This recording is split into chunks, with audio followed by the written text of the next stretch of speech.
Hey everybody, welcome into Faith in Football. My name is Neil, and we finally got here. We finally got to the end of week one, and it did not disappoint. All the anticipation of the offseason paid off all the way from the Thursday game between the Chiefs and the Ravens, and just literal inches of Isaiah Likely, not just being a hero in fantasy, but being a hero of the game, all the way through to the much anticipated premiere of the 2024 version of Aaron Rodgers in the Jets, who sadly lost to the 49ers, but the game itself did not disappoint anybody who watched it.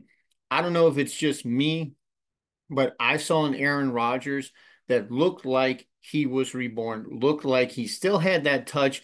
Yes, he's going to have some struggles. Yes, he's going to be, a little older, a little slower, but it was very nice to see Alan Lazard looking like the BFF that we've always thought of him as for Aaron Rodgers.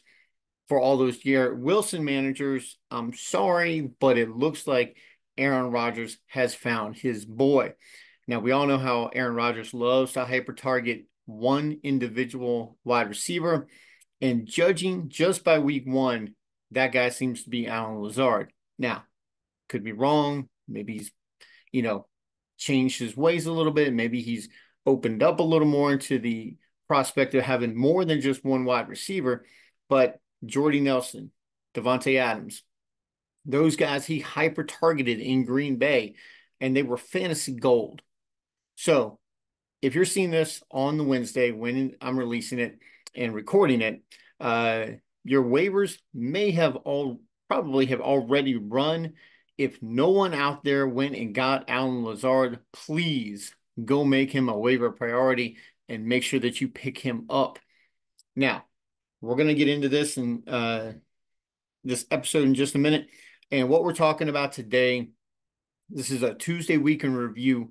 We're talking week one heroes into season long zeros, but we're going to go into a little bit more of that. And I'm going to pull up and we're going to show you also some tweaks that you can make to your roster lineup that could help you avoid a loss because of pop-up injuries like those experienced by Christian McCaffrey managers on Monday night. Christian McCaffrey, for those of you who don't know, uh, did suffer a calf strain, and maybe they knew about a little bit earlier than what they're letting on, but I digress. Needless to say, he did miss Monday night's game. And if you had the foresight, like I did, to get Jordan Mason, the backup to Christian McCaffrey, you were in luck because you were able to start him and probably win your night if you were close enough because he got right around 19 points in our league of record for our scoring. So everybody's scoring is a little different. So, we'll see what it is. But regardless, 150, I believe 152 yards and touchdown. That is tremendous. I don't care who you are, backup starter, whatever. That is an awesome outing for Jordan Mason. Moving forward, look, I don't know if Christian McCaffrey is going to be hurt religiously on and off all season long, but if you have Jordan Mason, you've got two options. You can hold on to him and play him without fear or reservation when Christian McCaffrey is listed as an injured, or you can go find a Christian McCaffrey manager and make a really good deal to get him off your team and maybe get something that you need for your squad. Look, nobody anticipated Jordan Mason actually being something in fantasy this year. He was more of an insurance pack, like just in case McCaffrey got hurt, cool, no problem. But if McCaffrey is down for extended periods of time, he is definitely someone that I'm holding on to. Now, the needs that I have on my team are few and far between right now. Later on in the season, that may change. And we're going to be talking about changing and adapting and not just staying put where you're at on today's episode. To help us out with that, we're looking to the book of Luke, chapter 9, verse 23. And before I read that, I do want to preference it by saying this. when you draft, it's kind of like accepting Jesus. When you accept Jesus, like you just don't accept salvation and you're good to go. That's what we call fire insurance. Like you got it, you're insured, you're not going to hell, you're going to go to heaven. It's great, but there's more to it than that. Okay. To follow Christ is to do his will. It's to surrender to God's will for your life. It's kind of like getting a job or saying I do and getting married. When you get that job, you go to the interview and you get the job, that's great. But you got to show up in order to get paid. You got to do the job that they're paying you to do in order to keep that job. You've got to keep progressing. Same thing in a marriage. You've got to progress past the I do. That honeymoon stage is great. It's awesome. But what happens after that's gone? You've got to be progressing with your partner, with your wife, with your spouse, and making sure that you're growing in the way that God would have you to grow. Same thing with your draft and your fantasy football team. You've got to make changes. You've got to adapt, and things aren't going to go exactly to plan, no matter how well you drafted. Remember, I told you during draft season, you can't win your draft, your league at the draft, but you can lose it if you made bad draft picks. Same way that, if you got a bad job, you just selected wrong. Maybe you didn't pray on it. Maybe you just took the first thing that came around because you were desperate. Sounds a lot like my first marriage, but I digress. So remember, it's a starting point. Okay. The draft, you got a starting point. Salvation is a starting point. You accepted the gift. Okay. It's a starting point to the destination of salvation. Okay. You can't just draft, leave your team alone, and expect to win. Okay. You can't accept salvation and not follow Christ and expect to get the blessings of a follower. Luke chapter 9, verse 23 reads like this. Then he said to all of them, whoever wants to be my disciple must deny themselves and take up their cross daily and follow me. See, it's not just a every now and then thing. It's not just a when you feel like a thing, when I'm feeling well, when it's all nice and shiny and rainbows and butterflies and unicorns and things like that. It's when it's basically like it has been in South Louisiana the past couple of days, threat of a storm, preparing for the worst, hoping for the best, dealing with all the crazy weather that we get down here. Okay. It's kind of like that, where you're going to go through the storms. You do your best to prepare, but you're relying on outside forces that basically shape your world, that shape your faith, your following of God. Okay. God is the force that is outside of you, that is directing you, that is giving you everything that you have. So when you're going through your league this year, when you're going into your waiver wires, when you're going to make that draft pick, I want you to stop and think how easy it is to get into and make the changes in fantasy football, and you get into it and that's great. But or do you do it as often in life as you do in fantasy football? See, confession time, got up this morning and one of the first things I did was I looked at my fantasy team, not what I should have been doing.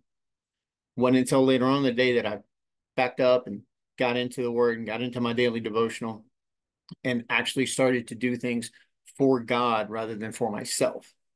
We all fall, we all come short of the glory of God. Okay.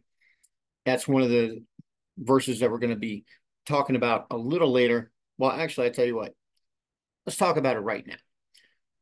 Rookie mistakes in your lineup. Okay. Now, Romans 3:23 says, for all have sinned and fallen short of the glory of God.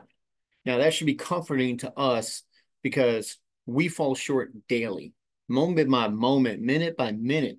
We have the ability, the capability to fall in the eyes of God, but He doesn't see that.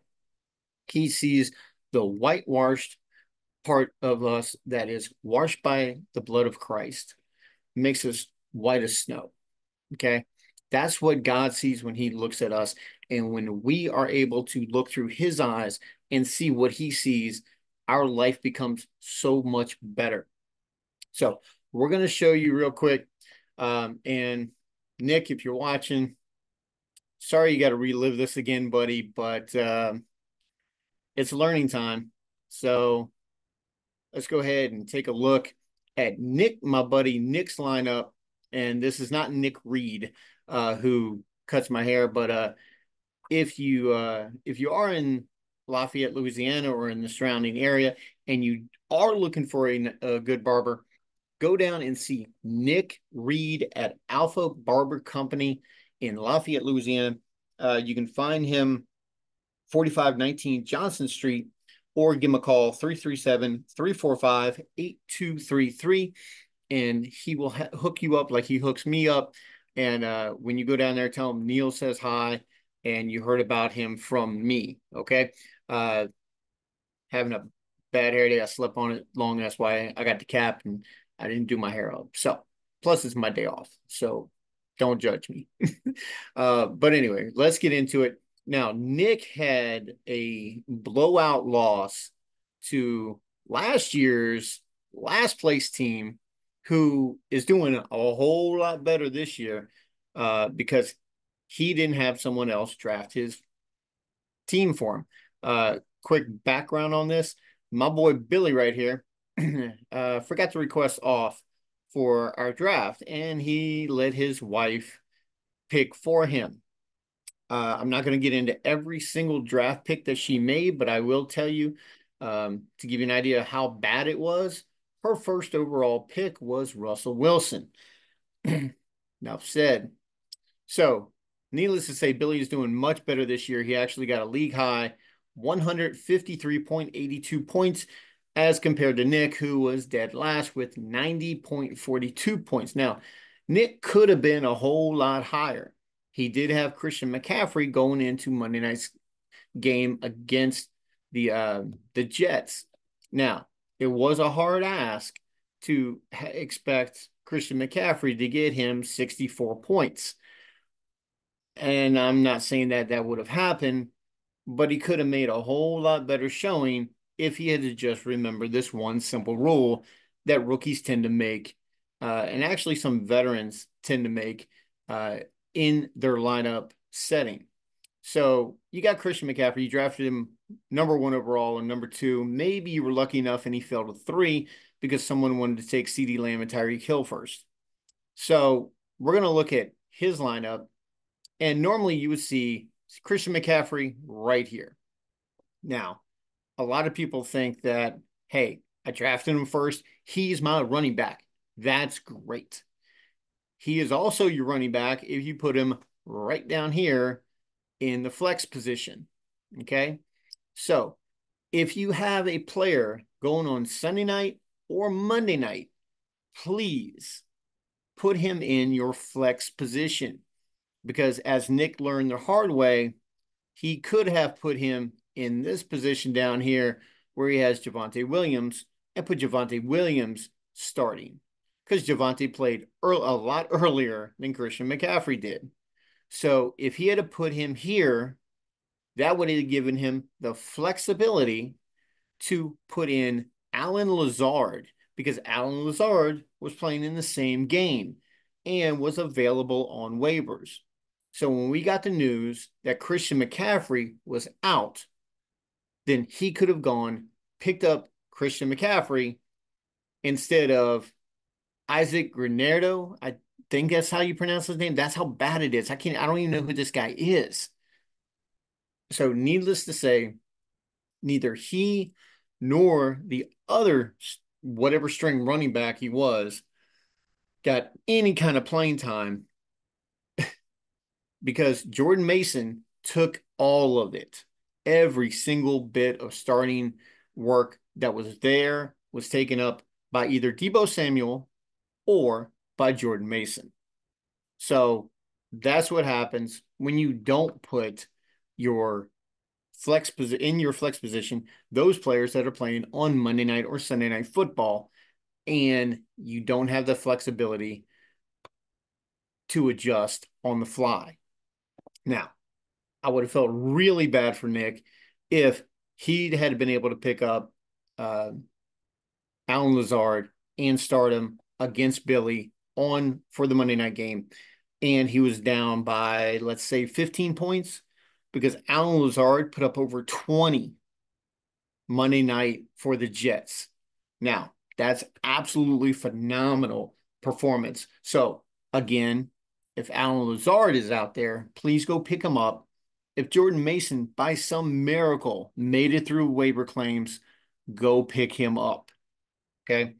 Now, if you want to know, and let me bring us back real quick.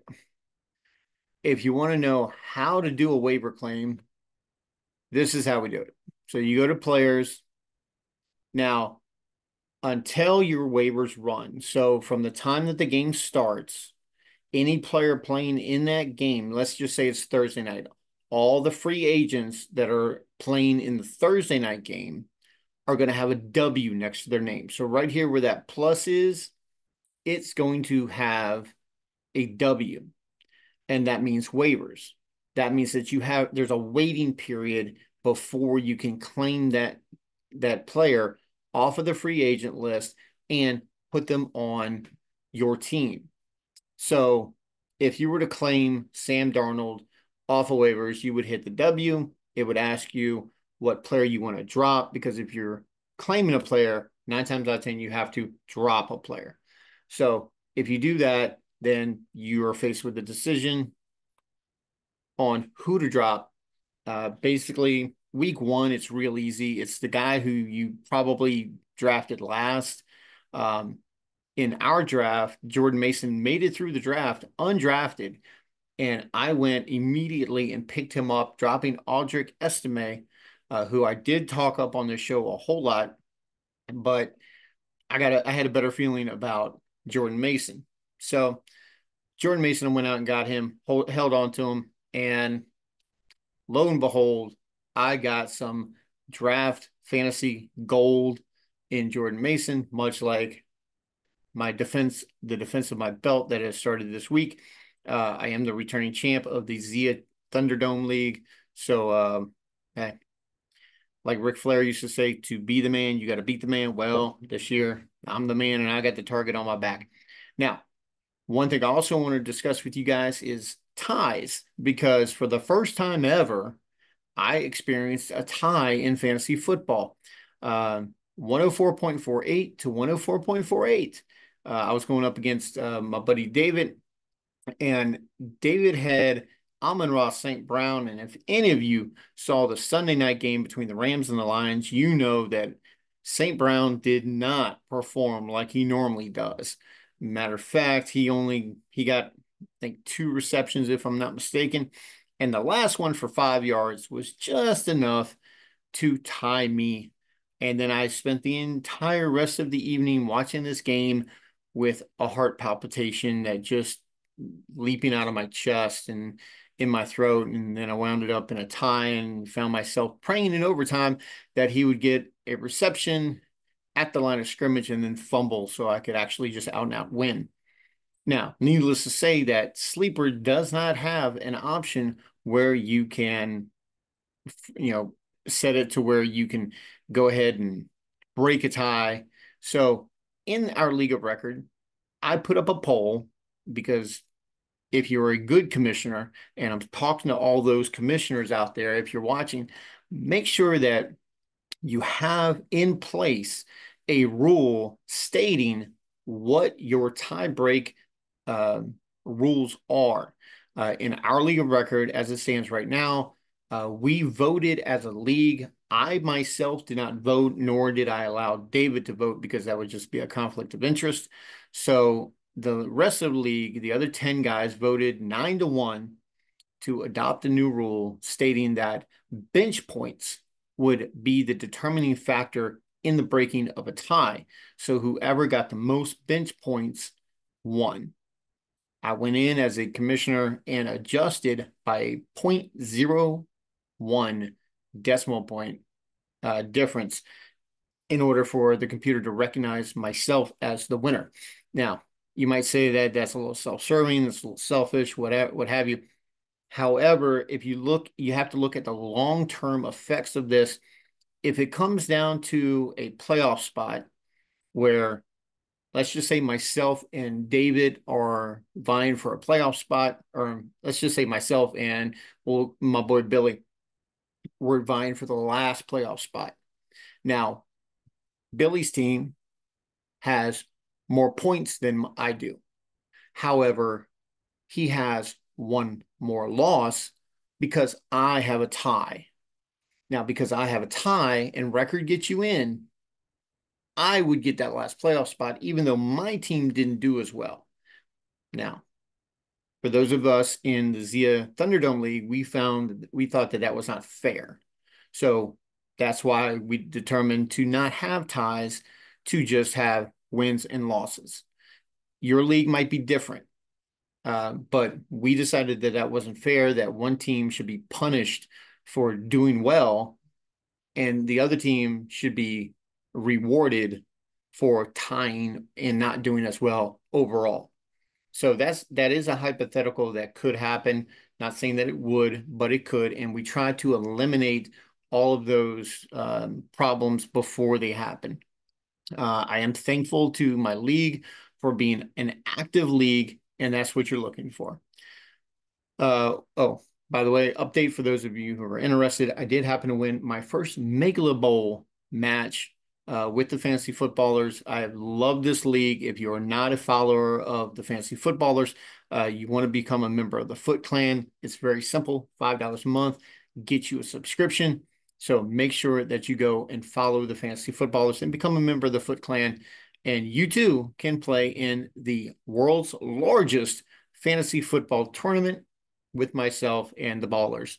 Not saying that I'm anything special, because I'm one of 20 plus thousand people who are playing in this thing. It is awesome to play with people who are as into fantasy football as I am. So we talked about rookie mistakes, and we talked about making sure that you're doing everything you can to better your team. Okay, now as you're doing things to better your team, I want you to remember that the effort and the research and everything that you put into your fantasy league, make sure that you're translating that into other aspects of your life so that you're getting as much out of this channel as you possibly can. Because remember, we're more about God than we are about football. Okay. That's why this channel exists, to show you that the difference between fantasy football and your walk with the Lord is just prioritization, guys. Make sure that you're prioritizing the things that truly are important. Now, if fantasy football is getting in the way of your marriage, your job, what have you, by all means, walk away, unsubscribe, and God bless you in your walk. I hope and pray that throughout following this channel, you can find a way to translate the lessons learned here into your job and your marriage, and your dealing with your kids and your finances, and moving forward, and ultimately, and most importantly, in your walk with God. So week one, heroes and zeros. Now, I've been racking my brain trying to think about somebody who was a hero and then turned into a zero. And I thought about Jonah, because we hear about him once and then we don't hear about him ever again in the Bible. But he really wasn't the typical hero, because he really didn't want to help the people that God called him to go help. And he kind of got a little salty about it. So I thought about Saul. And I'm not talking about Saul that started being called Paul, that had the Damascus Road experience. I'm talking about Saul, the first king of Israel, and how he went from a hero. The Bible says that he was head and shoulders above everyone else. And he was the most handsome man in the nation of Israel. Now, I don't know about you, but when we see on the magazine rack at Walmart, at the grocery store, what have you, and it has like America's Sexiest Man Alive, things like that. Like we look at that guy and go, man, okay, but that's like just here, okay? That's basically the United States. Imagine like being the most handsome man in the nation of Israel, like back then. I mean, that was a lot. There was a lot of people, okay? We're talking millions of people, and he was the most handsome, and the Bible says so.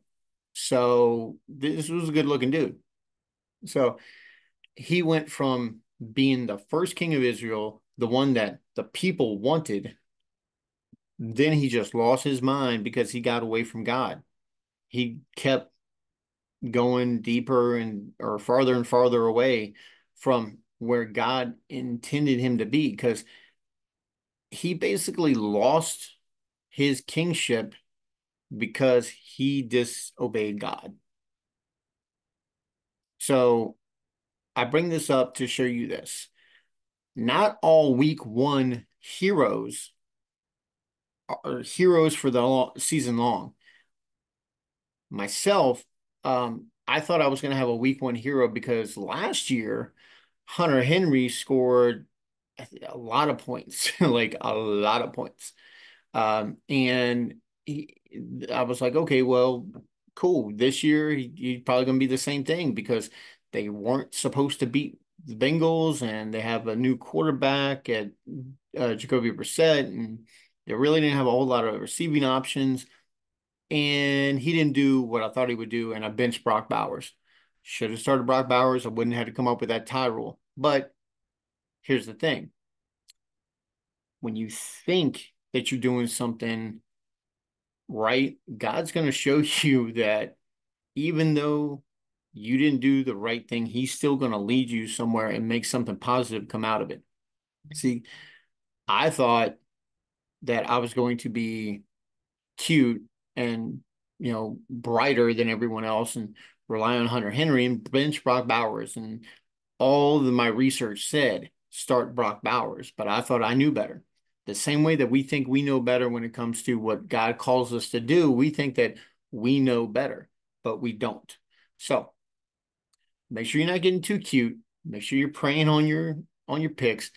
And like I said, hopefully my prayer for you is that that translates into other aspects of your life. But I'm going to give you a couple examples of 2023's week one heroes. Jakobi Meyers, number 3 overall wide receiver, scored 29.1 points. Now, Jakobi Meyers didn't finish number 3, okay? Kendrick Bourne, 24.4 points, and finished number 6 wide receiver week 1.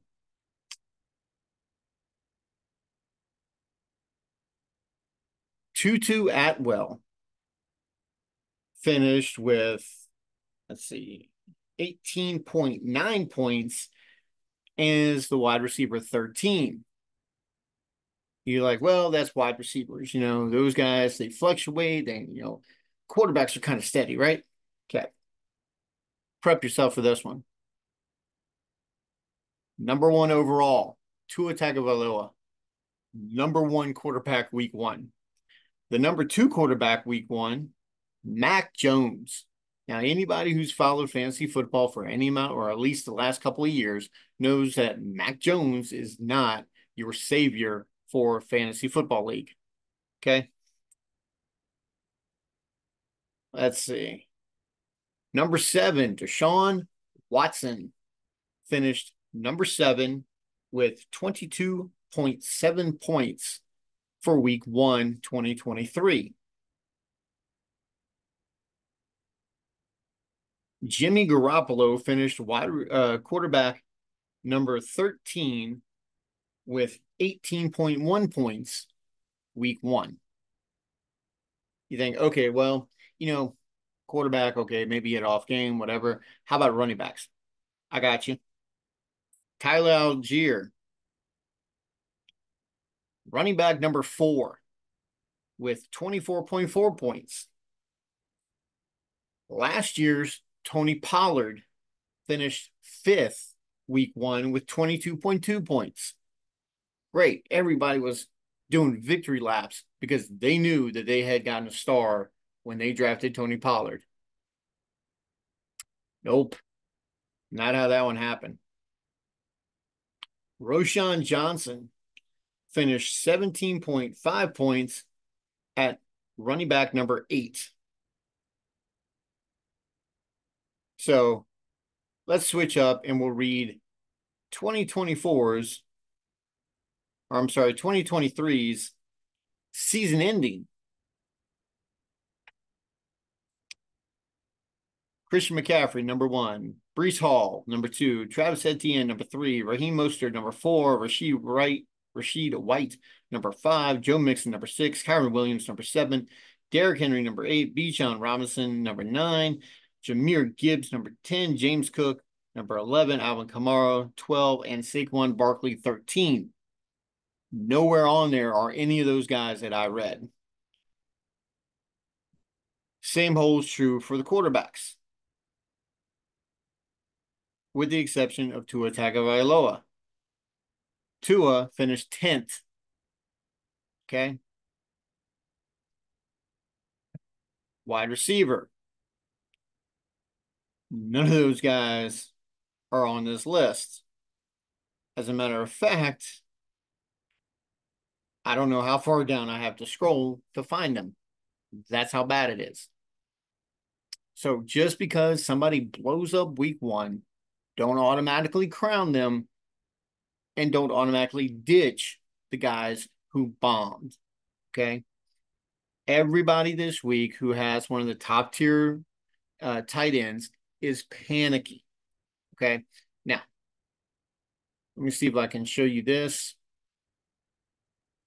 And I'm going to walk you guys through one of the trades that I pulled off today, or actually 2 of the ones that I pulled off today. This is one of the trades that I pulled off.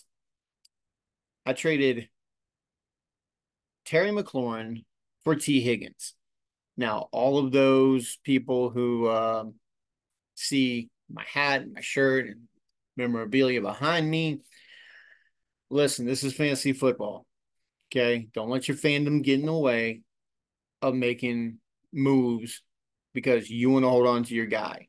Okay. Look, I love Terry McLaurin. I think he's going to be a good player. T. Higgins, have him in another league. Yes. Holding on to him would have been great. However, he does deal with a hamstring injury, and I don't want to deal with that headache. But here's the thing.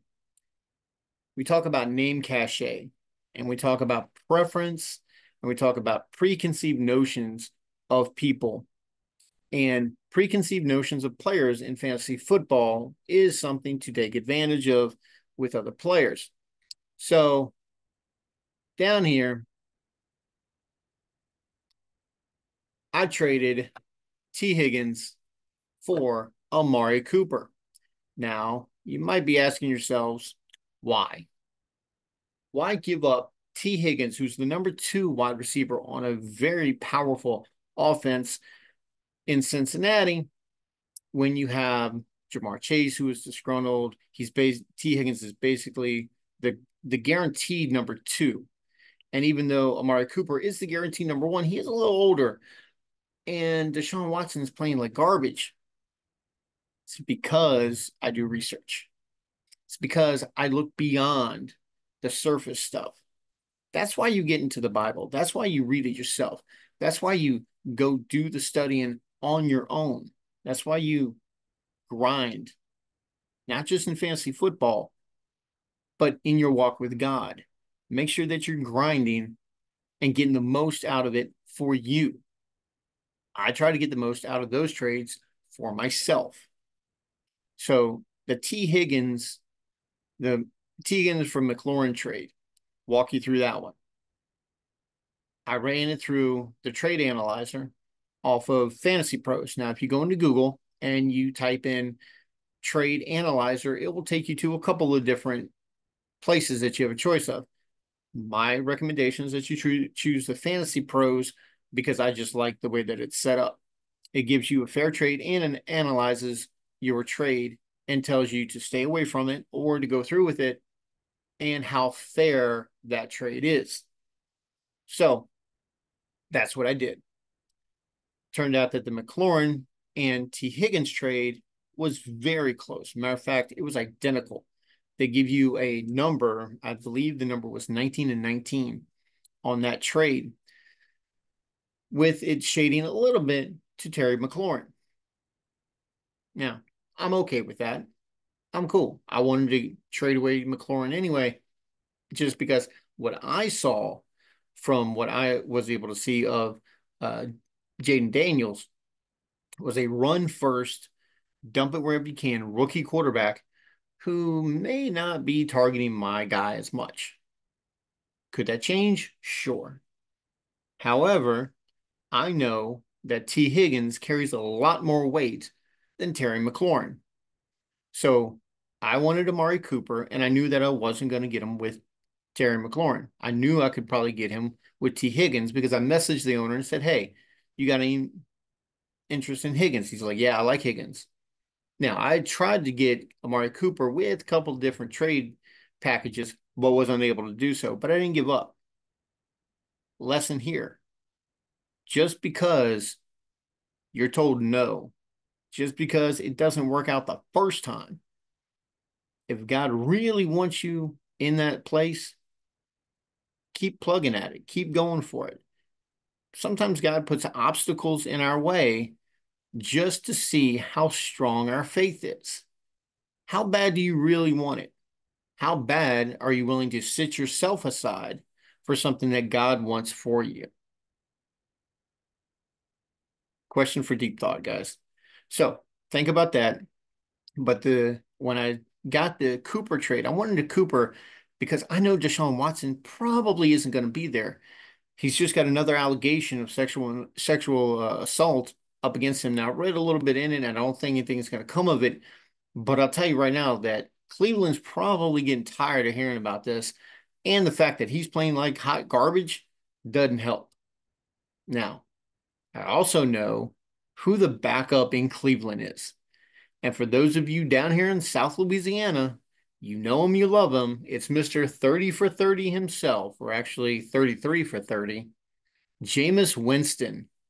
Yes, he's eating the W's and stealing crab legs and all this other stuff, but this guy is absolute fantasy gold because he's got no problem throwing 4 interceptions and 5 touchdowns in one game. And for fantasy football, there's nothing we like better than a quarterback willing to sling it. And who's he going to be slinging it to? Yes. Now, my boy, Amari Cooper. So, yes, I'm looking a little bit down the road, but I also know that right now, as it stands with Deshaun Watson, Amari Cooper is the only game in town. Why? Because David Njoku, their tight end, their star tight end, is also hurt and out. So they've got no other pass options but Amari Cooper.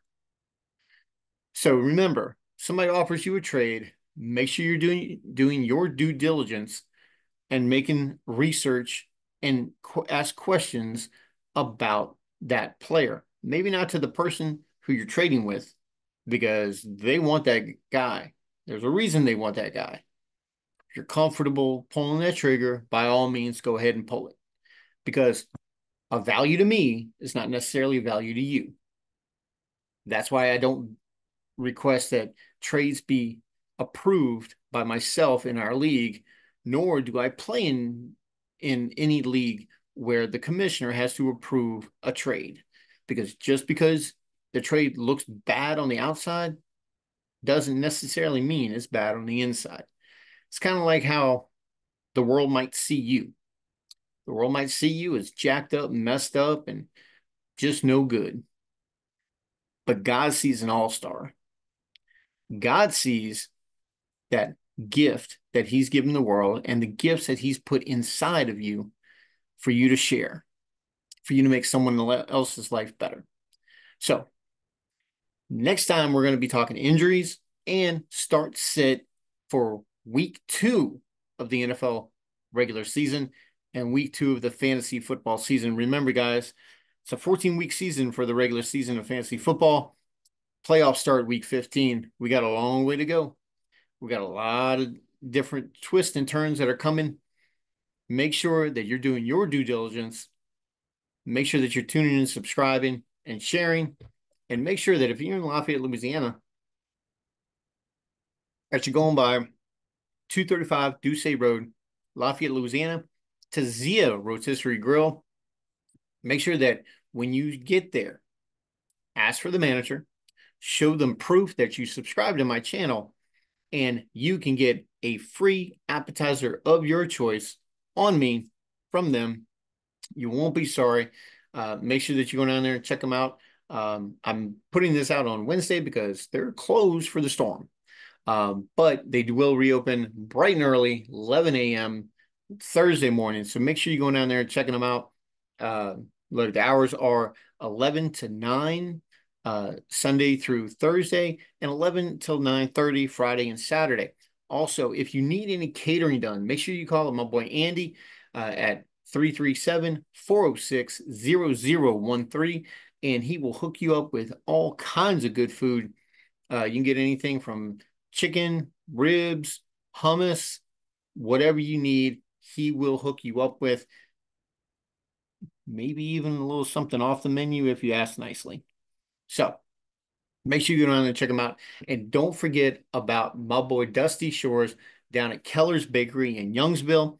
You can find them at 627 Lafayette Street in Youngsville, Louisiana. Their hours are Tuesday through Saturday, 6 a.m. till 3 p.m. And you don't have to buy anything to get something down there if you are subscribed to this channel. Just show them proof of subscription, and for no purchase necessary, you get 2 free cookies. They are delicious. We had them at our draft night. They are off the chain. I love the chocolate chip. I had a sugar cookie, but I'm partial to chocolate chip. They are absolutely delicious. Go down there and check them out. Look, I don't know if y'all's grandma cooked or baked, for it or anything, but I'm telling you right now, they are delicious. So go down there, check them out.